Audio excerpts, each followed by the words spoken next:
जय श्री राधे। 8 अप्रैल को सूर्य ग्रहण लगने जा रहे हैं।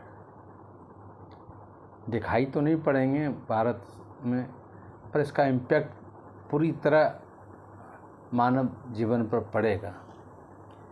कारण क्या है कि चंद्रमा सूर्य एक साथ हैं, अमावस्या में रहते ही हैं। सोमवार का दिन है,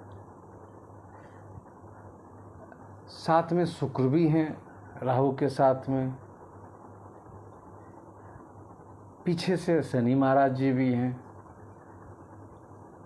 तो चंद्रमा बुरी तरह पीड़ित हो गए हैं। चंद्रमा पीड़ित होने का मतलब है और शुक्र भी पीड़ित हो गए हैं।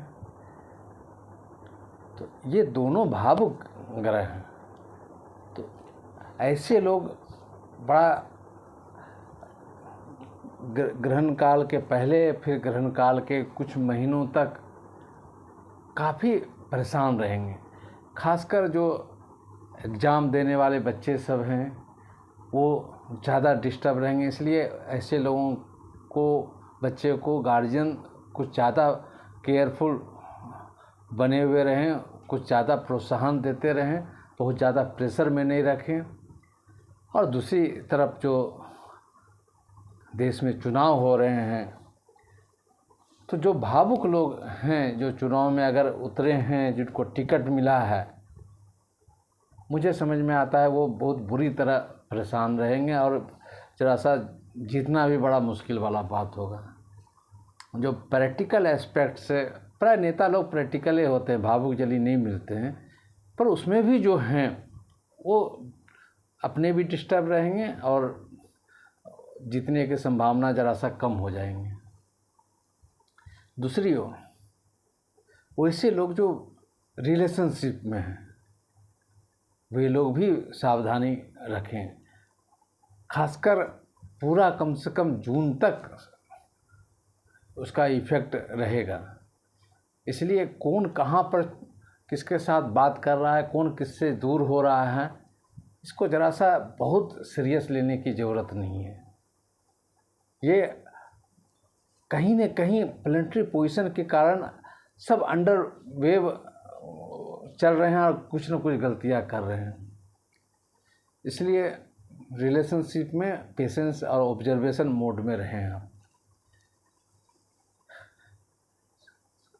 और कई बात हो सकता है, शुक्र, चंद्रमा, सूर्य ये सब मिले हुए हैं, तो कहीं न कहीं किसी पर आरोप प्रत्यारोप, किसी महिला से संबंधित हो, वो सब चीज़ लग सकता है। कहीं किसी के साथ में कुछ गलत हो रहा है, वो चीज़ लग सकता है।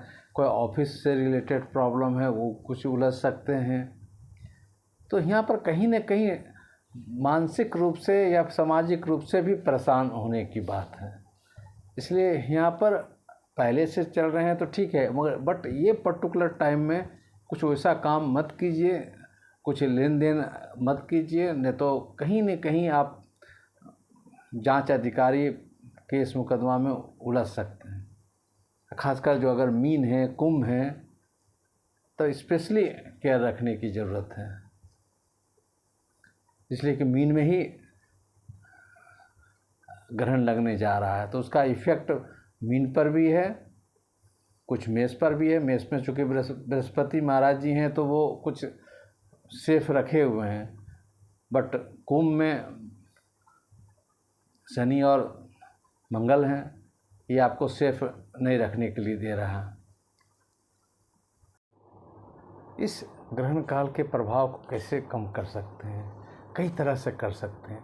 पहला तो जो हमारे सनातनी विधि है, आध्यात्मिक विधि है, आप सूर्य मंत्र का जाप कीजिए, श्री गायत्री मंत्र का जाप करें।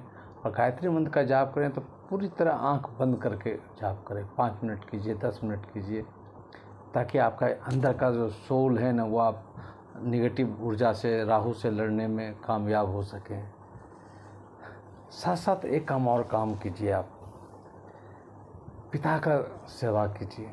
अपने घर में कम से कम 3 दिया जरूर जलाइए। घी का हो जाए अति उत्तम है, अदरवाइज आप सरसों तेल का तिलका भी आप जला सकते हैं। दीपक अग्नि प्रज्वलित करने की बात कर रहे हैं। सूरज को हमको और स्ट्रेंथ देने की बात कर रहे हैं। एक और काम कर सकते हैं, सूरज को और बेटर देने के लिए अगर ऐसा परिस्थिति बन रहा है तो ब्लड डोनेट करना चाहिए। उससे भी सूरज का जो प्रभाव जो कमज़ोर हो रहा है मेरे शरीर में, उसको हम मजबूत कर सकें। मेरे सोल को कम हो रहा है तो उसको मजबूत कर सकें। योगा कीजिए, सूर्य नमस्कार कीजिए, कुछ हर्बल ज़रूर लेना चाहिए, अनुलोम विलोम कीजिए, क्योंकि भावना को कंट्रोल करने के लिए आपको मन को भी कंट्रोल करना पड़ेगा और हमारे सोल को भी कंट्रोल करना पड़ेगा। पूरे दिन आप नॉनवेज ये सब मत खाइए, फल पर रहिए, फास्टिंग में रहिए, अति उत्तम है। कई तरह से आप उसको कवर अप कीजिए, क्योंकि इसका इम्पैक्ट ज़रा सा लंबे समय तक रहेगा। और जो मानते हैं तो खाने पीने में और कम से कम 40 दिन परहेज करने का कोशिश कीजिए। जय श्री राधे।